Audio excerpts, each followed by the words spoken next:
Hello everyone, नमस्कार, आदाब, सत श्री अकाल, वड़क्कम। बहुत बहुत स्वागत करता हूं आप सभी का अपने इस प्यारे से मंच पे जिसका नाम है एसकेवी एकेडमी। हम यहां पे आज करने वाले हैं नीट के पेपर का डिस्कशन। नीट का पेपर जो कि पता है कि थोड़ा सा इस टाइम बहुत ही लेवल अप कर दिया गया है, थोड़ा सा लेवल अप कर दिया गया है। कई सालों से बहुत थोड़ा सा ईजी आ रहा था, एक ट्रेंडिंग चल रहा था, तो सबको ऐसा लग रहा था कि बहुत ऐसे ही रहेगा। लेकिन इस वक्त जो एनटीए ने सेट किया है, एक अप करके एक लेवल सेट कर दिया है, उसकी वजह से थोड़ा सा जब बच्चे सेंटर के बाहर निकले सब थोड़ा सा हतोत्साहित थे, थोड़ा सा परेशान थे। तो बहुत ज़्यादा परेशान होने की ज़रूरत नहीं है, क्योंकि जो कट ऑफ जाएगी वो सबके लिए डाउन ही जाएगी, सबके लिए एक जैसी होगी। तो जो मार्क्स आ रहे हैं कोई नहीं, है ना, इस तरीके से तो एग्ज़ाम है, चलता रहता है, कोई लाइफ का एग्ज़ाम नहीं है। तो आज हम लोग डिस्कशन करने वाले नीट के लिए इसी पेपर के बारे में। मैं हूं आपका chemistry expert, chemistry mentor Uwais Khan. हम लोग डिस्कस करेंगे, बहुत ही डिटेल एनालिसिस करेंगे केमिस्ट्री पेपर की, और हम देखेंगे कि केमिस्ट्री में कहाँ कहाँ से ज़्यादा क्वेश्चन आए, कहाँ कहाँ से थोड़ा सा कम क्वेश्चन आए, और डिटेल एनालिसिस करेंगे। ऐसा नहीं कि केवल ऑप्शन को देखेंगे, हर एक ऑप्शन क्यों है और क्यों नहीं है उसके बारे में बात करेंगे, हर एक ऑप्शन को डिटेल में देखेंगे, है ना। इस तरीके से हम लोग करें। तो चलिए शुरू करते हैं धीरे से, और धीरे धीरे बातें होती रहेंगी, देखते रहेंगे कि कहाँ पे क्या बहुत ही ज़्यादा कॉन्सेप्चुअल क्वेश्चन है। अच्छा, अगर नीट के पेपर के बारे में थोड़ा सा और बात करें कि भाई किस तरीके से पेपर इस टाइम का आया हुआ है, तो जैसे बायो है वो थोड़ा सा कॉन्सेप्चुअल, वो भी बहुत कॉन्सेप्चुअल आया हुआ था।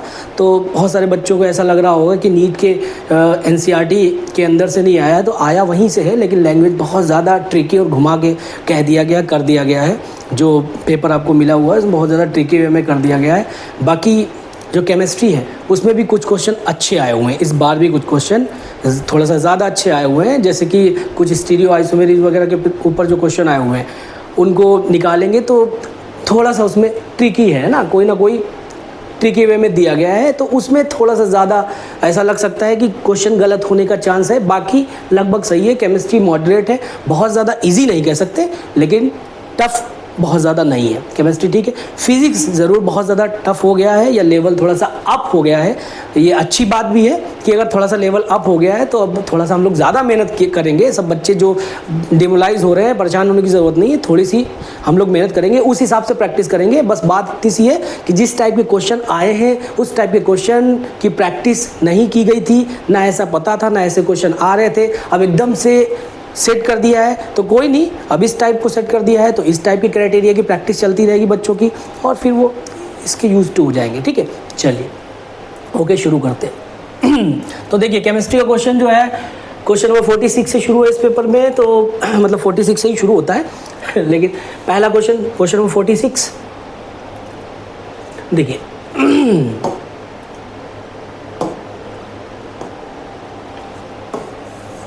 क्या कह रहा है, if the molar conductivity of a, देखिए कॉन्सेंट्रेशन दिया हुआ है 0.05 मोल पर लीटर, सोल्यूशन है।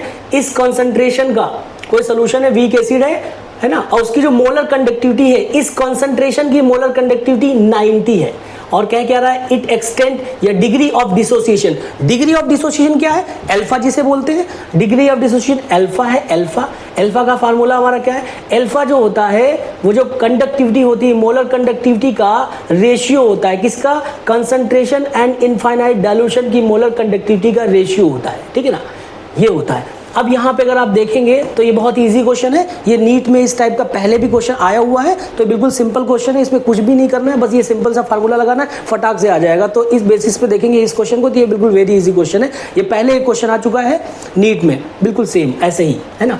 तो देखो यहाँ पे जो मोलर कंडक्टिविटी दी हुई है, कॉन्सेंट्रेशन वाली जो दी हुई है वो 90 है, और जो ये इनफाइनाइट डाइल्यूशन की मोलर कंडक्टिविटी है वो क्या है, इनफाइनाइट डाइल्यूशन की मोलर कंडक्टिविटी जो है उसमें कैटायन की अलग दी हुई है और एनायन की अलग दी हुई है। कैटायन की मोलर कंडक्टिविटी ये देखो नीचे दी हुई है, और एनायन की भी नीचे दी हुई है यहाँ पे, तो दोनों को ऐड कर देंगे तो molar conductivity eight infinite dilution, जो हम लोग कोलराश लॉ से करते हैं। कोलराश लॉ क्या होता है, कोलराश लॉ ऑफ इंडिपेंडेंट माइग्रेशन, मतलब हर एक आयन की जो कंडक्टिविटी है वो टोटल मिला के उस कंपाउंड की मोलर कंडक्टिविटी बनती है एट इनफाइनाइट डाइल्यूशन से, जो हमें अच्छे से पता पता है हम लोगों को। तो मोलर कंडक्टिविटी पूरे इलेक्ट्रोलाइट की क्या होगी, उसके अंदर जो कैटायन होगा उसके अंदर एनायन होगा, उसकी टोटल कैटायन और एनायन की कंडक्टिविटी को हम लोग इनफाइनाइट डाइल्यूशन पर कंडक्टिविटी बोलते हैं। तो कैटायन की कंडक्टिविटी भी दी हुई है जो कि हमारी है 349.6, तो मैं यहाँ पे ऐड कर लेता हूँ 349.6। और एनायन की जो कंडक्टिविटी है इसको इस तरह से कर देते हैं, थोड़ा सा और अच्छे से लिख देते हैं कि भाई थोड़ा सा, ताकि मुझे और अच्छे से एक्सप्लेन करने का मौका मिले। ये मोलर कंडक्टिविटी ऑफ, ये मान लो कैटायन की हो गई, ये कैटायन है आपका। अब मोलर कंडक्टिविटी जो है ये मान लो एनायन की हो गई इनफाइनाइट डाइल्यूशन पे। तो ये दोनों की दी हुई है, एक की है 349.6 कैटायन की, एनायन की 50.4 है ना, और ऊपर जो है 90। अब आप देखेंगे इन दोनों को ऐड कर लिया जाएगा, बिल्कुल सिंपल है। तो 349 और ये 416 पूरा 400 आ रहा है। तो 90/400 को आप इसे सॉल्व करेंगे। चलिए इसे कैलकुलेट कर लिया जाए, देखते हैं हम लोग कितना आ रहा है कैलकुलेट करके।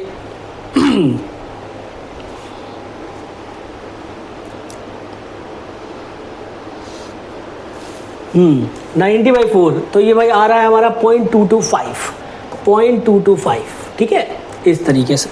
चलिए अब हम चलते हैं नेक्स्ट क्वेश्चन पे, हम लोग बात करते हैं नेक्स्ट क्वेश्चन की।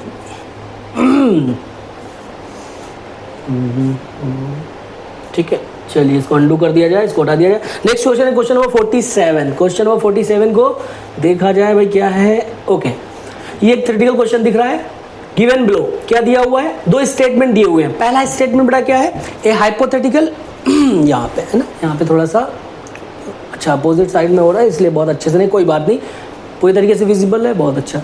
फर्स्ट स्टेटमेंट कह रहा है ए hypothetical diatomic molecule with bond order 0 bond order. Bond order के बारे में पहला स्टेटमेंट है। बॉन्ड ऑर्डर क्या बताता है, बॉन्ड ऑर्डर रियल में होता है number of bond between two atom. दो एटम के बीच में जो बॉन्ड होता है उसी को हम लोग बॉन्ड ऑर्डर बोलते हैं। तो अगर दो एटम के बीच में बॉन्ड ना हो तो इसका मतलब बॉन्ड ऑर्डर 0 हो जाएगा। तो अगर दो एटम के बीच में बॉन्ड ही नहीं होगा इसका मतलब वो मॉलिक्यूल एग्जिस्ट ही नहीं करेगा। जैसे यहाँ पे देख लिया जाए, थोड़ा सा यहाँ पे अपन देख लेते हैं, चलिए इसको थोड़ा सा ऊपर कर देते हैं।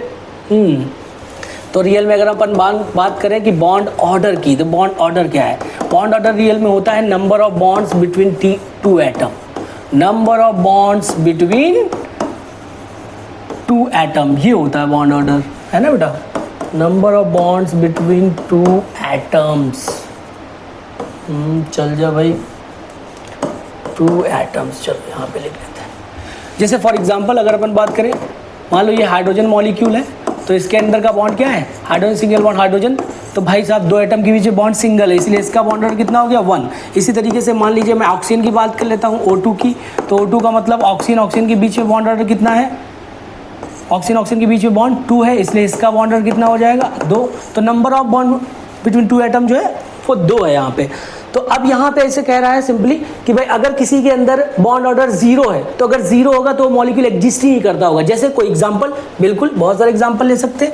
मान लीजिए मैं एग्जांपल लेता हूँ, जैसे हीलियम, ये जो हीलियम इनर्ट गैस है, इसको ऐसे लिख देते हैं, इसका बॉन्ड ऑर्डर अपन निकालते हैं, तो हीलियम इनर्ट गैस है, ये डायटोमिक फॉर्म में रहती नहीं है, तो मोनोएटॉमिक फॉर्म में रहती है। तो ये जो हमने लिखा हुआ है हीलियम के बीच में कोई बॉन्ड ही नहीं है, इसलिए इसका बॉन्ड ऑर्डर 0 आएगा, इसलिए ये एग्जिस्ट ही नहीं करती है। तो जब कोई एग्जिस्ट ही नहीं करेगा, इट डज नॉट एग्जिस्ट, इसका मतलब ये स्टेबल हो ही नहीं सकती। जब कोई स्टेबल होगी तभी एग्जिस्ट करेगी। तो पहला स्टेटमेंट की अगर हम बात करें ये हाइपोथेटिकल वाला, तो पहला स्टेटमेंट अब आ रहा है कि ये hypothetical species molecule that with bond order 0 is quite stable. अरे भाई है ही नहीं, स्टेबल कहाँ हो गया, ये तो है ही नहीं, एग्जिस्ट ही नहीं कर रहा, मतलब गलत है, ठीक है ना।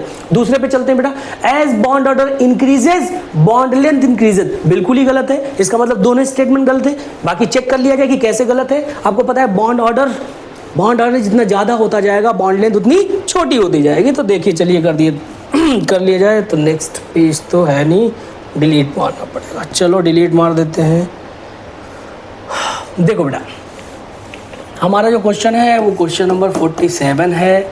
स्टेटमेंट फर्स्ट हमारा हो चुका है इनकरेक्ट, और स्टेटमेंट सेकंड की बात कर लेते हैं। तो आपको पता है कि भाई साहब जो बॉन्ड ऑर्डर होता है वो इन्वर्सली प्रोपोर्शनल टू होता है बॉन्ड लेंथ। क्या होता है बेटा, बॉन्ड लेंथ। कैसे, हम यहाँ पे करके दिखाते हैं। मान लीजिए इसको समझने के लिए हमने एक एग्जांपल ले लिया नाइट्रोजन। अब नाइट्रोजन ट्रिपल बॉन्ड नाइट्रोजन होता है ये, अब आप देखो इसका बॉन्ड ऑर्डर जो है 3 बॉन्ड है, इसी बॉन्ड को हम लोग बॉन्ड ऑर्डर बोलते हैं। तो बॉन्ड ऑर्डर तो इसका सबसे ज़्यादा है 3। अब बॉन्ड ऑर्डर जितना ज़्यादा होगा बॉन्ड लेंथ उतनी कम होगी, हमें अच्छे से पता है। तो नाइट्रोजन जो है ना, बॉन्ड ऑर्डर इतना ज़्यादा है 3, बॉन्ड लेंथ उतनी कम है। और यहाँ पे उल्टा बोल रहा है, यहाँ पे बोल रहा है कि भाई अगर बॉन्ड ऑर्डर भी बढ़ रहा है तो बॉन्ड लेंथ भी बढ़ रही है, जो कि पॉसिबल नहीं है। दोनों गलत है, बिल्कुल सिंपल स्टेटमेंट है। इसमें भी कोई ऐसा मतलब इजी क्वेश्चन है, कोई ऐसी खास बात नहीं है। तो दोनों हमारे स्टेटमेंट गलत है, तो ऑप्शन चेक कर लेना जहाँ पे दोनों गलत दिख रहे हो। तो first and second are false, दोनों स्टेटमेंट फॉल्स है। ठीक है, अब अपन चलते हैं क्वेश्चन नंबर 4 की तरफ। ये थोड़ा सा प्यारा क्वेश्चन है, हालांकि इसमें भी कोई खास बात नहीं दिख रही है, क्योंकि इसमें सिर्फ ट्रांजैक्शन ही दिया हुआ है और हमें केवल लेमडा निकालने को पूछ रहा है, जो कि साफ साफ दिख रहा है यहाँ पे सेकंड लाइन में। तो अब the ratio of wavelength of light, चलो वेवलेंथ की बात कर रहा है तो वेवलेंथ के बारे में भी बात कर ली जाए। चलिए इसको हम हटा देते हैं, हमने इरेज कर दिया है। क्वेश्चन नंबर हमारा है 48, क्वेश्चन नंबर 48। अब 48 की तरफ देखते हैं। देखिए वो ऐसा कह रहा है कि भाई 2 ट्रांजिशन उसने दिया हुआ है। पहला ट्रांजिशन जो है वो n=2 से ले रहे के n=3 हो रहा है, और दूसरा जो ट्रांजिशन है वो 4 से 6 में जा रहा तब हो रहा है। तो इस ट्रांजिशन में जो वेवलेंथ है उसका रेशियो निकालना है हमें। तो चलिए सिंपल कैलकुलेशन है, स्ट्रक्चर ऑफ एटम का क्वेश्चन है और सिंपल क्वेश्चन है। तो चलिए भाई इसको हम तो कैसे निकालेंगे, रेडबर्ग जो फार्मूला होता है आपको पता ही है, बाई रेडबर्ग फार्मूला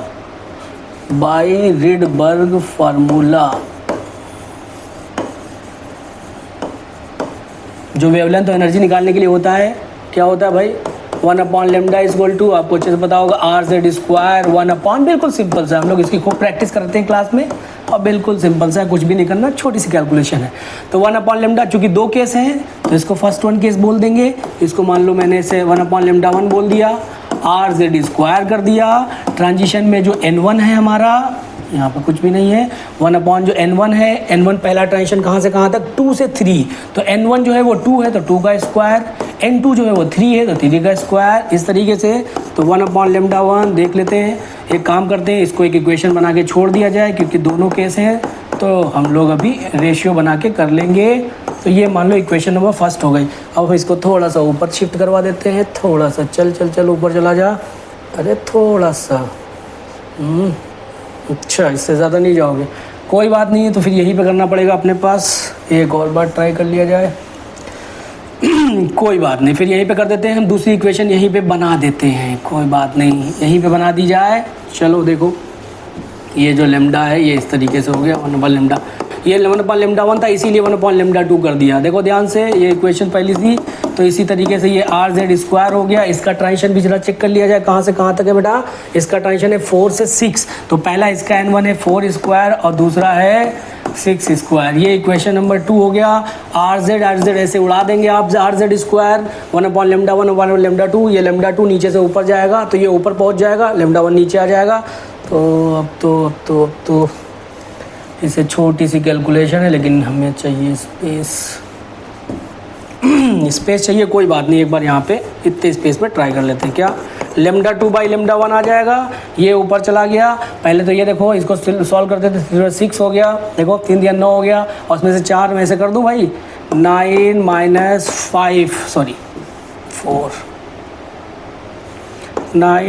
- 4 बाई ये हो गया 36, ठीक, ये 4 हो गया और 9 हो गया, 9 चौक 36। नीचे देखो यहाँ पे नीचे कितना है 1/, यहाँ पे सीधे ऐसे कर देते हैं, कोई बात नहीं, 4 36 हो गया, -4 चौको 16 हो गया, और ये 4 का स्क्वायर कर दिया इंटू 6 का स्क्वायर, इस तरीके से। तो अब ज़रा यहाँ पे ध्यान से देखें, स्पेस को यहाँ पे अरेंज कर दिया जाए। अच्छा इसे हटाना ही पड़ेगा, अपने पास स्पेस जो है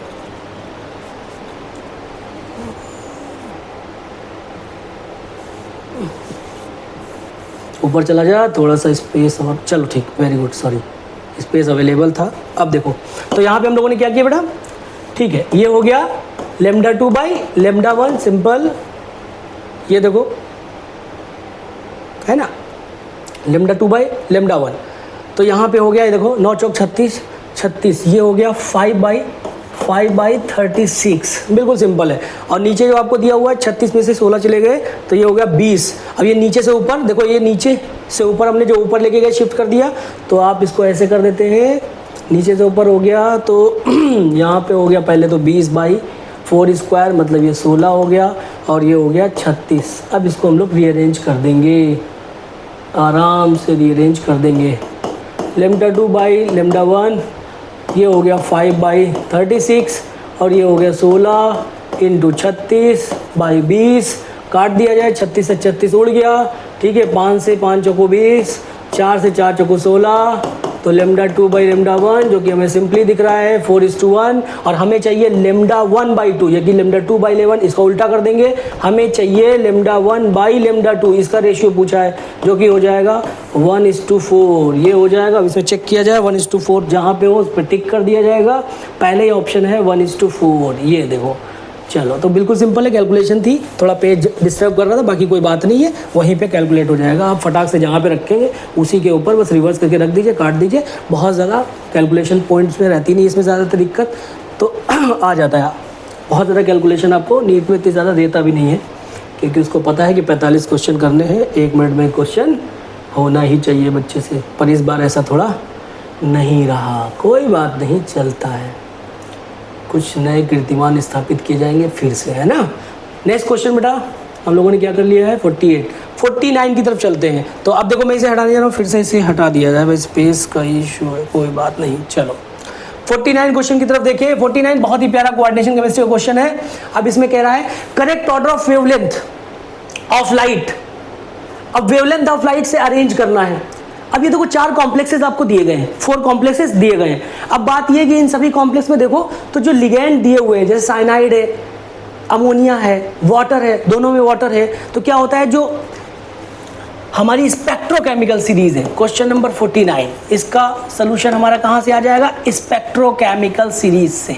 तो भाई साहब जो स्पेक्ट्रोकेमिकल सीरीज है, जिसे हम लोग क्या बोलते हैं, लिगेंड के स्ट्रेंथ की सीरीज, ये सीरीज है स्ट्रेंथ ऑफ लिगेंड की, वो सीरीज आपको बस याद होनी चाहिए। बिल्कुल हल्का सा क्वेश्चन था, इसमें कोई ऐसी बड़ी बात नहीं, इस वाले में कोई बड़ी बात नहीं। देखो सिंपल सा क्वेश्चन था, लिगेंड की स्ट्रेंथ की सीरीज अगर कोई आपको याद है, देखिए सबसे स्ट्रांग होता है CO, फिर CN, फिर NO, फिर EN, जिसे इथाइलिन डायमीन बोलते हैं, फिर NH3, ध्यान से देखो।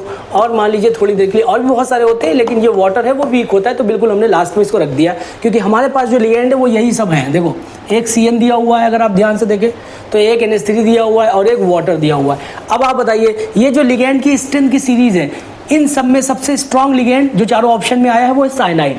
तो जितना स्ट्रांग होगा, स्ट्रांग का मतलब क्या है भाई, स्ट्रेंथ ऑफ लिगेंड जो हमारी है कि जितना भी लिगेंड हमारा स्ट्रांग होगा या स्ट्रेंथ ऑफ लिगेंड जितनी ज़्यादा होगी, तो जो स्ट्रेंथ ऑफ लिगेंड है बेटा वो डायरेक्टली प्रोपोर्शनल टू एनर्जी, जिसे हम लोग बोलते हैं स्प्लिटिंग एनर्जी। यही सिंपल एनर्जी भी बोल सकते हो, एनर्जी मतलब एनर्जी, कोई दिक्कत नहीं, कैसी भी एनर्जी मान सकते हैं। यहाँ पे स्प्लिटिंग की बात हो रही, तो कुल मिला के जितना स्ट्रॉन्ग ज़्यादा लिगेंड होगा तो क्या होगा, उसकी एनर्जी ज़्यादा होगी। अगर एनर्जी ज़्यादा है तो वेवलेंथ क्या हो जाएगी, कम हो जाएगी। तो एक काम करते हैं हम एनर्जी के अकॉर्डिंग अरेंज कर लेते हैं, फिर उल्टा कर देंगे तो वेवलेंथ के अकॉर्डिंग आ जाएगा, कैसे भी मैनेज कर ले। तो सबसे स्ट्रॉन्ग कौन सा है, CN वाला, ध्यान से देखो CN वाला सबसे स्ट्रॉन्ग है। अब यहाँ पे चेक किया जाए, CN जो है वो B है, CN सबसे ज़्यादा स्ट्रॉन्ग है। उसके बाद यहाँ पे देखो दूसरा कौन सा लिगेंड जो दिया हुआ है, CN सबसे ज़्यादा लिगेंड है, स्ट्रेंथ है, इसकी एनर्जी सबसे ज़्यादा है। ये एनर्जी का हम लोग ऑर्डर पढ़ रहे हैं बेटा, ये जो ऑर्डर है ये स्प्लिटिंग एनर्जी का हम लोग ऑर्डर पढ़ रहे हैं। तो सबसे ज़्यादा B का है। उसके बाद NH3 किस ऑप्शन में दिया हुआ है, A में दिया हुआ, उसके बाद A दिया हुआ, देखो उसके बाद ये दोनों में मान लो वाटर दिया हुआ है थोड़ी देर के लिए। तो अब यहाँ पे अगर आप ध्यान से देखें ऑप्शन की तरफ हम देखें तो B की एनर्जी सबसे ज़्यादा है, इसका मतलब वेवलेंथ B की सबसे कम होगी। उसके बाद जो A दिया हुआ है, क्या दिया हुआ है A, तो B की एनर्जी सबसे ज़्यादा इसलिए वेवलेंथ सबसे कम। उसके बाद नंबर आएगा A का, तो B सबसे वेवलेंथ में अगर हम बात करें, अब यहाँ पे बात करें इस तरीके से, तो यहाँ पे देखो B सबसे कम किस में दिया हुआ है, और फिर उसके बाद A का नंबर किस में आ रहा है, ये है नहीं, ये भी नहीं है, B के बाद यहाँ पे D आ रहा है, ये भी B सबसे ज़्यादा कर दिया है, ये देखो बी के बाद ए, यहीं से काम हो जाएगा। बाकी डीसीएम करना चाहे वो भी कर सकते हैं, डीसी करना चाहे तो जो टाइटेनियम आता है इसकी एनर्जी ज़्यादा रहती है, उस हिसाब से भी अरेंज हो जाएगा। तो हमारा आंसर यहीं से आ गया, कोई दिक्कत नहीं है, ज़्यादा मेहनत नहीं करनी पड़ेगी। थोड़ा सा अगर आप ध्यान देंगे तो आपको ऐसे ही एलिमिनेट हो जाएंगे ऑप्शन, ठीक है। तो ये ऑप्शन कौन सा है, ज़रा इसको दे दिया जाए, थर्ड ऑप्शन, ठीक है। इस तरीके से बी ए और आपका फिर आ जाएगा, मतलब हम एनर्जी के टर्म में अरेंज नहीं कर रहे हैं, वेवलेंथ के टर्म में कर रहे हैं, तो बी सबसे कम है, फिर ये है, और फिर उसके बाद आपका डी है, फिर उसके बाद आपका सी है। तो ये वाला ऑप्शन जो भी है थर्ड, जिसे इस पेपर के सेट के अकॉर्डिंग थर्ड दिया गया है, ठीक है। नेक्स्ट की बात कर लेते हैं। अब देखिए नेक्स्ट क्वेश्चन 49 के बाद 50 की बात की जाए तो चलिए इसको इरेज कर दिया जाए।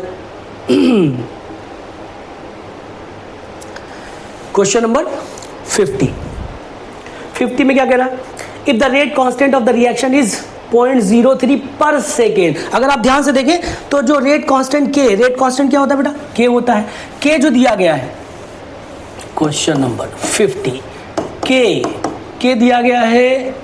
देखिए होता क्या है, जब आप क्वेश्चन को पढ़ेंगे या फिर क्वेश्चन में ही बहुत ही आसानी से क्लियरली बोल दिया जाएगा कि ये हमारी रिएक्शन फर्स्ट ऑर्डर है। ज़्यादा ध्यान से सुने, जो कॉन्सेप्चुअल पार्ट है जो आपको अच्छे से पहले से पता होना चाहिए, जिसका आप प्रैक्टिस करना है जिसको आपको, वो ये है कि क्वेश्चन में या फिर आपको बता दिया जाएगा ये फर्स्ट ऑर्डर रिएक्शन है। और अगर फर्स्ट ऑर्डर नहीं बताया जा रहा है तो फिर आप जो रेट कॉन्स्टेंट के है उसकी यूनिट से पता लगा लें कि वो किस ऑर्डर की यूनिट है, ऑर्डर से पता चल जाएगा। देखिए ये भी फर्स्ट ऑर्डर बता रहा है, पर सेकेंड, पर ईयर, पर मिनट, सब कुछ फर्स्ट ऑर्डर है। आप देख सकते हैं भाई फर्स्ट ऑर्डर, जैसे हम लोग फर्स्ट ऑर्डर की यूनिट निकालते हैं तो हम लोग पता है कि क्या होता है, रेट इक्वल टू के, और ये फर्स्ट ऑर्डर है तो ऐसे रेट की यूनिट आपको पता ही है क्या होती है, मोल पर लीटर पर सेकेंड, और ये के, और ये कॉन्सेंट्रेशन है, कॉन्सेंट्रेशन की यूनिट मोल पर लीटर, मोल पर लीटर से मोल पर लीटर कट जाता है तो जो पर सेकेंड आता है यही इसकी यूनिट आती है, किसकी, फर्स्ट ऑर्डर की। तो देखिए के की जो वैल्यू दी गई है उसके पीछे जो यूनिट लगी है उससे भी पता चल जाता है कि ये फर्स्ट ऑर्डर है। तो अब फर्स्ट ऑर्डर अगर आपको पता चल गया, फर्स्ट ऑर्डर में क्या होता है पता है, फर्स्ट ऑर्डर में हमें आगे बात करनी है कि आगे वो कह रहा है कि how much time does it take to 7.4 mole, कोई अमाउंट है, कोई सब्सटेंस है, उसका इनिशियल अमाउंट 7.2 मोल है, सॉरी 7.4 नहीं 7.2 मोल है, दिख रहा है 7.2 मोल उसको। अब ठीक है, ये 7.2 मोल है बेटा यहाँ पे, है ना। अब जो 7.2 मोल है आपको जो दिया गया है 7.2 मोल, अब वो कह रहा है कि उसको हमें पहुंचाना है, अगर हम उसे धीरे धीरे डीके करें तो वो रेड्यूस होकर इस अमाउंट पे पहुंच जाए, 0.9 मोल पर लीटर पे पहुंच जाए। ध्यान से सुनो, 0.9 मोल पर लीटर पहुंच जाए। अब यहाँ से यहाँ तक पहुँचने में हमें चेक करना है कितनी हाफ लाइफ लगती है, क्योंकि ये फर्स्ट ऑर्डर का क्वेश्चन है। यहाँ से हमें पता चल गया यूनिट से। अब यहाँ से देखो कितनी हाफ लाइफ, भाई यहाँ 7.2 इनिशियल अमाउंट था बेटा, जिसे आप A0 भी बोल सकते हैं, ये लो। अब यहाँ से शुरू हुआ है तो इसका आधा करते जाओ, आधा करते जाओ। देखो यहाँ से हो गया 36, और यहाँ से हो गया बेटा 1.8, और यहाँ से होगा ये, कितनी हाफ लाइफ लगी, एक हाफ लाइफ यहाँ लगी, एक हाफ लाइफ यहाँ लगी, और एक हाफ लाइफ यहाँ लगी। टोटल 3 हाफ लाइफ में हम टारगेट अमाउंट तक पहुंच गए, जिसकी वो बात कर रहा है 0.9। तो 3 हाफ लाइफ में जो टाइम लगा वही वो पूछ रहा है। तो हमारा आंसर तो आ गया 3 हाफ लाइफ, लेकिन अब हाफ लाइफ के टर्म में उसने आंसर नहीं दिया हुआ है, उसने के दिया हुआ है। क्या दिया हुआ है बेटा, के। यहाँ पे शिफ्ट हो जाएगा, 1 मिनट बेटा, अभी अपन कर देते हैं, बहुत छोटा हो गया।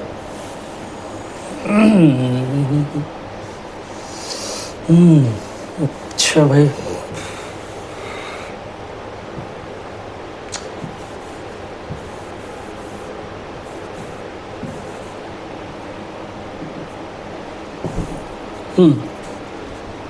तीन हाफ लाइफ लगी, चलो कोई बात नहीं, यहाँ पे कर देते बेटा। हम लोग जान गए भैया 3 हाफ लाइफ हमारा आंसर है, 3 इंटू हाफ लाइफ।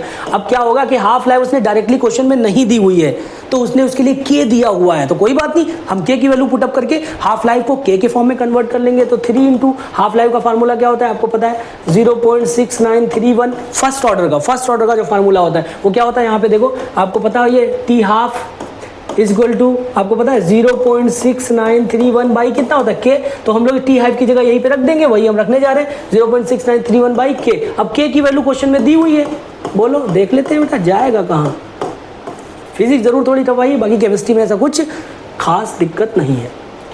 के की वैल्यू कितनी दी हुई है क्वेश्चन में, देखो भाई 0.03 दी हुई है, 0.03। थोड़ा सा सॉल्व कर लिया जाए, 1 2 3 4 4 डिजिट के बाद पॉइंट है, तो भैया ये 4 0 आ गए, और यहाँ 2 डिजिट के बाद है तो ऊपर 100 आ गया।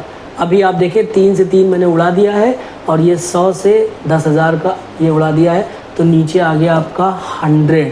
तो ये 6931 बाई अगर आप 100 करेंगे, ऐसे सॉल्व करेंगे, तो 2 डिजिट के बाद आपका ये आंसर आ जाएगा 69.31 करके कोई ऑप्शन है? बिल्कुल है, बिल्कुल है, ये वाला हो गया, ये हो जाएगा। ठीक है ना बेटा? Okay, is it clear? Clear हो रहा है? बिल्कुल सिंपल।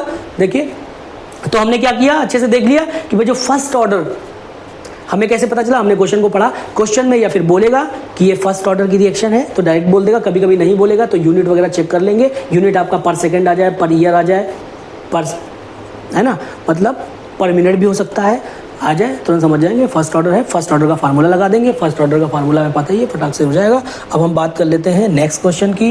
नेक्स्ट क्वेश्चन है हमारा 51। अच्छा, ये तो आसान सा क्वेश्चन है, मैचिंग का क्वेश्चन है, ज़रा ध्यान से देखिए, ये बिल्कुल सिंपल है। मैचिंग में क्या है, अब आप देखिए यहाँ पे डिस्टिलेशन के ऊपर क्वेश्चन आया हुआ है पूरी तरीके से, और एक साइड में बहुत सारे कंपाउंड दिए हुए हैं, है ना, कई सारे ऑर्गेनिक कंपाउंड दिए हुए हैं, और बोल रहा है कि इसको किस मेथड से हम लोग डिस्टिल करेंगे। तो बहुत ही सिंपल है, कोई दिक्कत नहीं है। सबसे बड़ी बात कि एक एक को हम लोग अच्छे से समझ लेते हैं। जो डिस्टिलेशन अंडर रिड्यूस प्रेशर है, तो डिस्टिलेशन अंडर रिड्यूस प्रेशर को हम लोग, इसके अंदर हम लोग क्या करते हैं, ऐसे कंपाउंड को करते हैं जैसे ही वो बॉयल होते हैं, धीरे धीरे जैसे अपने बॉइलिंग पॉइंट के नियर पहुंचते हैं वैसे ही वो डिकम्पोज हो जाते हैं। तो जो थर्मली अनस्टेबल कंपाउंड होते हैं, ऐसे कौन से होते हैं, जनरली हाइड्रोजन बॉन्डिंग वाले जैसे हैं, जैसे आपका ग्लिसरॉल वगैरह जो है, तो ये हाइड्रोजन बॉन्डेड जो कंपाउंड वाले हैं जनरली। तो ये सब जो हाइड्रोजन बॉन्डिंग वाले हैं, ये ज़्यादातर ये कंपाउंड जैसे अपने बॉइलिंग पॉइंट के नियर बाय पहुँचते हैं वो थर्मली अनस्टेबल होते हैं, टूटने लगते हैं। अब टूट के वो फिर गिर जाएंगे तो उनको सेपरेट कैसे करेंगे? तो उसके लिए क्या करता है, उधर से वैक्यूम लगा दिया जाता है। उसी को वैक्यूम डिस्टिलेशन का ही शायद दूसरा नाम है, हम लोग इसी बात के डिस्टिलेशन अंडर रिड्यूस प्रेशर। तो एक्चुअली में क्या होता है, उसको लगा के हम लोग सेपरेट कर लेते हैं। इस तरीके से हम लोग जो थर्मली अनस्टेबल कंपाउंड है जैसे ग्लिसरॉल वगैरह हाइड्रोजन बॉन्डिंग वाले, उनको हम लोग अंडर रिड्यूस प्रेशर से करते हैं। तो इसका मतलब इसका तो बहुत ही सिंपल हो गया, कौन सा, ग्लिसरॉल वाला, ये हो गया पहला। अब बात कर लेते हैं क्रूड ऑयल, दूसरे नंबर पे दिया crude oil in petroleum industry. अब क्रूड ऑयल जो है ना, क्रूड ऑयल से बहुत सारे अलग अलग लेवल पे हम लोग निकालते हैं बहुत सारे, तो उसके लिए हम लोग एक फ्रैक्शनेटिंग कॉलम यूज़ करते हैं। फ्रैक्शनेटिंग कॉलम कैसा होता है, थोड़ा सा उसको भी हम लोग एक्सप्लेन कर देते हैं, अच्छे से समझ लेते हैं बेटा। ये देखो, फ्रैक्शनेटिंग कॉलम ऐसा होता है, इस तरीके से, अलग अलग डिज़ाइन का होता है, कोई दिक्कत नहीं, अलग अलग डिज़ाइन का होता है। इस तरीके से कॉलम रहता है, इसे हम लोग बोलते हैं फ्रैक्शनेटिंग कॉलम। फ्रैक्शनेटिंग कॉलम,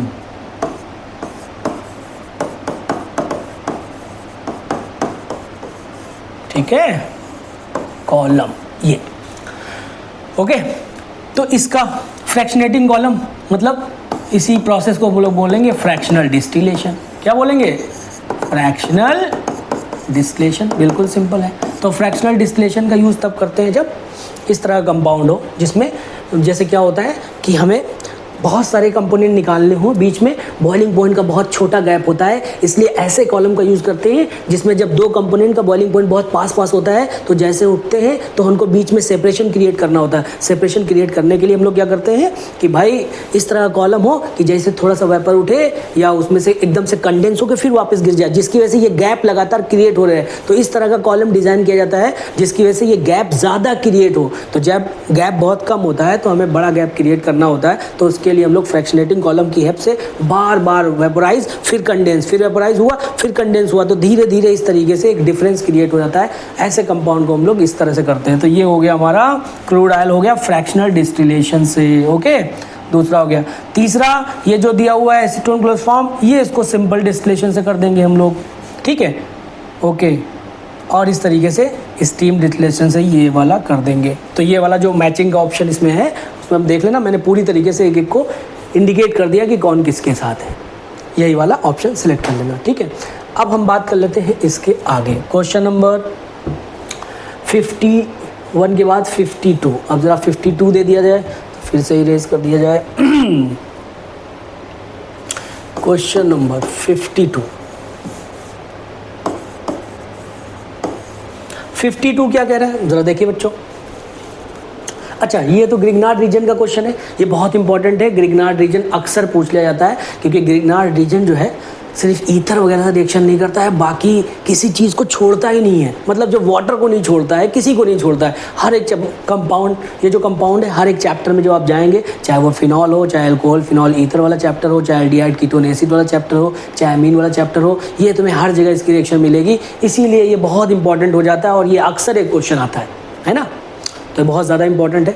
इसकी तैयारी हम लोगों ने पहले से समझी हुई थी कि भाई ये ग्रिग्नार्ड की एक रिएक्शन तो ज़रूर आती है, हम लोगों ने बच्चों को समझाया भी हुआ था। तो चलिए, बहुत सिंपल है। यहाँ पे एक कीटोन दिया हुआ है, इस कंपाउंड को देख लिया जाए। ये कंपाउंड आपका जो दिया गया है इसमें क्या है, एक कीटोनिक ग्रुप दे दिया है, ठीक है, और उसके बाद साइनाइड दे दिया है। अब इन दोनों जगह पे रिएक्शन होने वाली है, यहाँ पे होने वाली है और एक साइनाइड पे होने वाली है, किसकी, ग्रिग्नार्ड रीजन की। और ग्रिग्नार्ड रीजन में जो एल्काइल ग्रुप दिया हुआ है CH3MgBr में CH3 है ये एल्काइल ग्रुप। अच्छा, इसको एक्सेस में करा रहा है, ये ध्यान रखना, इस किस में करा रहा है, एक्सेस में। एक्सेस में मतलब हम लोग कम से कम 2 बार तो करेंगे ही, बाकी कितनी बार भी कर सकते हैं, मिनिमम 2 टाइम तो करना ही है। तो अब ज़रा देखिए, चलिए पहले CO पे करेंगे। तो यहाँ पे आपको पता है कि ग्रिग्नार्ड रीजन एक क्या है, एक रेड्यूसिंग एजेंट है। क्या है, एक रेड्यूसिंग एजेंट है। तो भाई साहब ये बॉन्ड तोड़ा हमने, ये पार्शियली नेगेटिव, ये कार्बन पार्शियली पॉजिटिव हो गया। तो यहाँ से और ये वाला बॉन्ड टूट गया, ये पॉजिटिव और ये नेगेटिव। एल्काइल ग्रुप अटैक करेगा इलेक्ट्रोफिलिक सेंटर पे, कार्बन पे। तो यहाँ पे आ गया CH3 और यहाँ से जुड़ गया आपका MgBr, है ना। और यहाँ से उसी तरीके से जो पार्ट यहाँ पे लगा हुआ था, क्या लगा हुआ है, साइनाइड वगैरह आगे चल के 2 कार्बन के साथ लगा हुआ है, कोई बात नहीं। इस तरीके से यहाँ पे लगा हुआ है साइनाइड। ओके, अब आपको पता है ये हम लोग कर देंगे। इसके बाद ध्यान से देखो, अब हाइड्रोलिसिस अगर करा देंगे यहाँ पे तो हमारा कंपाउंड बन जाएगा, यहाँ पे हाइड्रोलिसिस कराएंगे, यहाँ से टूट जाएगा, ये पार्शियली पॉजिटिव है पार्शियली नेगेटिव, यहाँ पे आ जाएगा हमारा H। और ये जो कंपाउंड दिया हुआ है नीचे CH3 है, इस तरीके से, ठीक है। अब बचा हमारा साइनाइड। तो एक मॉलिक्यूल देखो, ग्रिग्नार्ड रीजेंट जब भी रिएक्शन करता है तो ग्रिग्नार्ड रीजेंट एक रेड्यूसिंग एजेंट है। तो जब एल्डिहाइड या कीटोन से रिएक्शन करेगा तो उसे रिड्यूस करेगा, उसे पीछे खींच के लाएगा। पीछे खींच के कहाँ, एल्कोहल। इसलिए हम वैसे भी पता है हम लोगों को कि भाई ग्रिग्नार्ड रीजेंट आप किसी से भी रिएक्शन कराओ, वो एक्चुअली में रेड्यूसिंग एजेंट है, उसको पीछे खींच के लाना है। मान लीजिए आप थोड़ी देर के लिए एस्टर से करा देते हैं तो वो भी पीछे खींच के लाएगा। एस्टर से करा देंगे वही एल्डिहाइड कीटोन वगैरह बन जाएगा, और अगर आप कीटोन या एल्डिहाइड जिससे भी कराते हैं तो फिर एल्कोहल बन जाएगा। तो अल्टीमेटली एक रेड्यूसिंग एजेंट है, ये जब भी रिएक्शन करेगा रिडक्शन करेगा, पीछे खींच के लाएगा। तो एल्डिहाइड या कीटोन, यहाँ पे कीटोन था, कीटोन से करेंगे तो एल्कोहल बना, इसलिए यहाँ पे एल्कोहल बन गया है। अब जरा साइनाइड वाला केस देख लिया जाए, ये वाला कि साइनाइड वाले में क्या है। तो जरा था इसको इधर शिफ्ट कर देते हैं या इधर ही कर देते हैं, यहाँ पे देखो बेटा। अब इसी तरीके से साइनाइड में कर लेंगे तो ये कंपाउंड जो आपका दिया गया है ये तो बन गया आपका, मान लीजिए एल्कोहल, ठीक है ना। और यहाँ पे जो साइनाइड है उसको भी देख लिया जाए, ये है कार्बन ट्रिपल बॉन्ड नाइट्रोजन। यहाँ पे ग्रिग्नार्ड रीजन की हम लोग रिएक्शन करा देते हैं। फिर से वही बेटा, CH3MgBr, ये पार्शियली नेगेटिव हो गया, पार्शियली पॉजिटिव हो गया। अब ये जैसे ही पाई बॉन्ड हम तोड़ेंगे, आपको पता है कि ये फिर से इलेक्ट्रोफिलिक सेंटर कार्बन पे चला गया, और Mg कहाँ पे चला गया, ये नाइट्रोजन पे। थोड़ा सा इधर हम शिफ्ट कर देते हैं रिएक्शन को, कोई दिक्कत नहीं है। कंपाउंड ये मान लो, इस पूरे को मैंने R मान लिया है, पूरे को मैंने R मान लिया है, केवल साइनाइड को अपन दिखा रहे हैं। तो देखो भाई R, और ये जो साइनाइड था इससे आपका जुड़ चुका है यहाँ पे इस तरीके से, नाइट्रोजन से जुड़ चुका है MgBr, बिल्कुल सिंपल है ना। और कार्बन से आपका एल्काइल ग्रुप, ठीक है। सॉरी, कहाँ चला गया, ठीक है। इसी तरीके से यहीं पे लगा दो, चाहे कहीं पे लगा दिया। अब आप ध्यान से देखें, हाइड्रोलिसिस हम लोग कराएंगे थोड़ी देर के लिए, ठीक।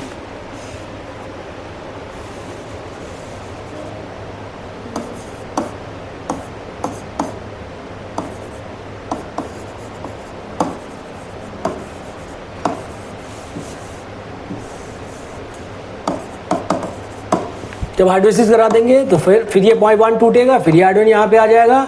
तो पाई बॉन्ड जब टूटेगा, अब यहाँ पे देखें आप, जैसे ही अपन ने पाई बॉन्ड तोड़ा, ये वाला, ये पार्शियली नेगेटिव नाइट्रोजन, फिर पार्शियली पॉजिटिव, और आपने हाइड्रोलिसिस करा दी है।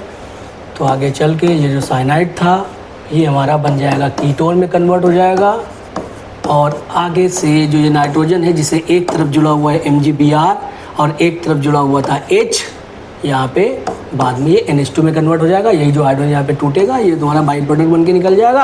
और जो मेन प्रोडक्ट हमारा है वो हमें पता है कि साइनाइड से कीटोन इस तरीके से सिंपली बन जाता है। ठीक है ना, बिल्कुल सिंपल है, कोई दिक्कत नहीं है। तो हमारा प्रोडक्ट ध्यान से देखें कौन सा होगा। इसको थोड़ा सा शिफ्ट कर दिया जाए।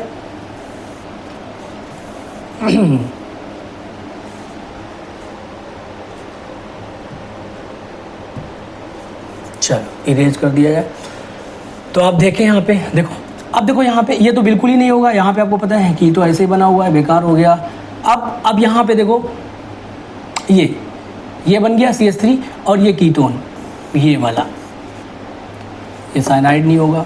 अच्छा इसकी भी पॉसिबिलिटी हो सकती थी। देखो इस बच्चे ने किसी ने लगाया भी है, इसकी पॉसिबिलिटी हो सकती थी। लेकिन बात ये है जब साइनाइड पे रिएक्शन कराई जाती है तो आप कितना भी एक्सेस में डालें वो कीटोन पे जाके रुक जाता है। इसलिए जो मेजर प्रोडक्ट माना जाता है वो जनरली कीटोन माना जाता है। इसीलिए हम उसके आगे नहीं करा रहे, वरना एक और बार होनी चाहिए और अल्टीमेटली ये प्रोडक्ट बनना चाहिए। लेकिन ये प्रोडक्ट इसीलिए नहीं बन पा रहा कि साइनाइड पे जब कराते हैं कितना भी अधिक में एक्सेस में कराइए आप, वहाँ कीटोन में जाके रुक जाता है। इसीलिए हम वहाँ पे कीटोन वाला हमारा मेनली प्रोडक्ट होना चाहिए। तो ये हो गया। अब चलते हैं 53 क्वेश्चन की तरफ, है ना। कौन सा क्वेश्चन? 53। थोड़ा सा इसे अंडू कर दिया जाए। 53 क्या कह रहा है? Which of the following compound can exist as cis trans. अच्छा सिस ट्रांस आइसोमर जो है इसकी बात कर ली जाए। भाई हमारा क्वेश्चन है 53। ये बताइए जो सिस ट्रांस आइसोमेरिज्म है, मतलब ज्योमेट्रिकल आइसोमेरिज्म, जो आपकी सिस ट्रांस आइसोमेरिज्म है, मतलब कौन सी बेटा? आइसोमेरिज्म हमारी हो गई ज्योमेट्रिकल आइसोमेरिज्म। अच्छा ज्योमेट्रिकल आइसोमेरिज्म के लिए क्या कंडीशन होती है ज़रा इसे देख लिया जाए। उसने बोला हुआ है कि किस में सिस ट्रांस आइसोमेरिज्म होगी। तो आइसोमेरिज्म के लिए कंडीशन क्या है कि ऐसी आइसोमेरिज्म जो है ना किस में होती है? ये आइसोमेरिज्म होती है ड्यू टू रेस्ट्रिक्टेड रोटेशन। किसी वजह से होती है? Due to restricted rotation. अब रेस्ट्रिक्टेड रोटेशन किस में मिलता है? देखो, या फिर कोई एल्कीन ऐसी होनी चाहिए, देखो ऐसी एल्कीन होनी चाहिए। अब एल्कीन में जो ग्रुप लगे होते हैं, इधर देखो ध्यान से, हाँ ये ग्रुप अगर लेते हैं तो ये सेम नहीं होने चाहिए। मान लो ऐसा लगा के दे दिया। अब देखो same atom attach with the same carbon, ऐसा नहीं होना चाहिए। जिसमें भी सेम एटम सेम कार्बन दिख रहा है, अच्छे से विजिबल है बेटा, हाँ सेम एटम सेम कार्बन पे अटैच नहीं होने चाहिए। Different atom should be attach at the same carbon. समझ में आया कि नहीं? तो अगर सेम एटम हो जाएंगे तो वो वाले ऑप्शन नहीं होंगे, वो ज्योमेट्रिकल आइसोमेरिज्म शो नहीं करेगा। तो इसी में से इसने ऑप्शन बनाया है जिसमें कार्बन एटम से सेम एटम जुड़े हुए हैं। सेम एटम किसमें जुड़े हुए हैं जरा आप देख लो। जैसे है यहाँ पे, अच्छा 1,2 डाइमिथाइल साइक्लोहेक्सेन, इसमें तो कोई दिक्कत नहीं, तो बढ़िया है, तो शो कर जाएगा। जैसे पेंटीन 1 है या 2 मिथाइल हेक्सिन 2 है या 1,1, देखो यहाँ पे 1,1 डाइमिथाइल साइक्लोप्रोपेन, तो 1,1 पोजीशन पे ही डाइमिथाइल लगा हुआ है, तो ये शो ही नहीं करेगा। क्लियर है? उसके बाद 2 मिथाइल हेक्स 2 इन, अब ये 2 मिथाइल हेक्स 2 इन को आप देखोगे तो ये भी इसी तरीके से होगा, अभी हम बना देंगे। और दूसरा ये, अब यहाँ पे देखो जैसे मैं बना के दिखाता हूँ, मान लो पेंट 1 इन, इसको भी देख लिया जाए, तो इसको हटा दिया जाए, कोई दिक्कत नहीं है, इसको इरेज कर दिया जाए। हाँ अब पेंट 1 इन, इधर देखो ये अपन ने बना लिया 1 2 3 4 5, पेंट 1 इन हो गया कि नहीं हो गया? अब अगर आप देखो मैं इसको थोड़ा सा ओपन कर देता हूँ। ये जो CH2 है इसको आप थोड़ा सा ध्यान से देखेंगे बेटा, तो आपको इस कार्बन से ये जो 2H है हम लगा देते। यही मैं कह रहा था, ये जो सेम एटम है, same atom should not be attached eight same carbon. Same atom should not be attached eight same carbon, तो ये वाला शो नहीं करेगा। बिल्कुल ऐसा ही दूसरा एग्जांपल पे आ जाओ, ये सब ऐसे ही है। दूसरा एग्जांपल पेंट 1 इन, ये तो हो गया पेंट 1 इन, कोई दिक्कत नहीं। दूसरे पे चलते हैं 2 मिथाइल हेक्स 2 इन, इसी तरीके से भाई हेक्स 2 इन अगर है मान लीजिए, तो ये है हेक्स 2 इन। थोड़ी देर के लिए मैं ऐसे कर देता हूँ, हेक्सीन है भाई साहब, 1 2 3 4 5 6, ये 1 पोजीशन है, 2 मिथाइल है, और इसी को हटा के हम यहाँ पे एक मिथाइल लगा देते हैं इस कार्बन पे, ये लो हो गया। तो ये 2 मिथाइल हेक्स-2इन जैसे हमने बनाया, फिर आपको इस कार्बन से सेम एटम जुड़े हुए दिखेंगे। तो ये वाले कार्बन को ओपन करो तो ये ऐसा है, इधर ये पूरा कुछ है, मतलब ये भी कार्बन इसी तरीके से है, इधर ये H है, ये बाकी पार्ट लगा। लेकिन इस वाले कार्बन को देखो, दोनों मिथाइल लगे हुए हैं, एक ये मिथाइल है और एक ये मिथाइल है, फिर से वही सेम एटम आ गया, तो ये भी शो नहीं करेगा। तो हमें ध्यान क्या रखना है कि जब भी आपसे पूछा जाए कि किसमें ज्योमेट्रिकल आइसोमेरिज्म शो होगा, तो ज्योमेट्रिकल आइसोमेरिज्म रेस्ट्रिक्टेड रोटेशन की वजह से होती है। और रेस्ट्रिक्टेड रोटेशन के बहुत ही फेमस जो एग्जाम्पल हैं, वो पहला तो हो गया कि भाई ऐसी एल्कीन होनी चाहिए जिसमें दोनों एटम, मतलब सेम एटम सेम कार्बन से अटैच नहीं हो, एक ये हो गया। और दूसरा तो फिर होता किस में है, सुनो होता किस में, रेस्ट्रिक्टेड रोटेशन जिस जिस में होगा उसमें ज्योमेट्रिकल आइसोमेरिज्म होगा। तो रेस्ट्रिक्टेड रोटेशन इसमें भी होता है, किस में होता है, देखो जो इसने पहला वाला एग्जांपल दिया हुआ है जरा उसको देखो, एग्जांपल क्या नाम है, 1,2 डाई मिथाइल साइक्लोहेक्सेन, तो ये हो गया साइक्लोहेक्सेन देखो, और 1 और 2 की पोजीशन पे उसने डाई मिथाइल लगा दिया है। तो ये जो साइक्लिक है, एलिसाइक्लिक कंपाउंड जो दिख रहा है, जो ओपन दिख रहा है आपको इस तरीके से, मतलब साइक्लिक के फॉर्म में जो दिख रहा है, तो ये कंपाउंड जो आपका है इसमें भी रेस्ट्रिक्टेड रोटेशन होता है। अब मान लीजिए इसकी जगह पे वो ऐसा देता 3 मेंबर रिंग, कोई बात नहीं, इसमें भी ऐसे ऐसे लगा देता कोई कंपाउंड इस तरीके से, ये भी रेस्ट्रिक्टेड रोटेशन है। तो रेस्ट्रिक्टेड रोटेशन की वजह से ज्योमेट्रिकल आइसोमेरिज्म शो होती है। तो ये वाला ऑप्शन जो है इसमें भी रेस्ट्रिक्टेड रोटेशन है, मतलब ये वाला ऑप्शन हमारा सही हो जाएगा। अच्छा ये वाले क्यों नहीं होंगे, इसी तरीके से पेंट, ये वाला भी नहीं होगा, 1 2 मिथाइल, ये हमने ओपन करके दिखा दिया, इसमें भी साफ साफ दिख रहा है 1,1 डाई मिथाइल, एक ही पोजीशन पे, या ऐसे बोलो सेम कार्बन से 2 सेम एटम अटैच होंगे, तो ज्योमेट्रिकल आइसोमेरिज्म नहीं होगा। क्योंकि ज्योमेट्रिकल आइसोमेरिज्म शो करने के लिए हमें क्या चाहिए कि ये जैसे एल्कीन है तो उसमें डिफरेंट एटम लगे होने चाहिए। अगर एक ग्रुप यहाँ है तो एक ग्रुप यहाँ है, एक ग्रुप यहाँ है तो एक ग्रुप यहाँ है, इसी को हम लोग बोलते हैं सिस फॉर्म। और इसी को इस तरह कर देंगे तो दूसरा फॉर्म बन जाता था ट्रांसफॉर्म। ठीक है, यहाँ तक क्लियर हो अच्छे से बेटा, कोई प्रॉब्लम हो कमेंट में आप लिख सकते हैं।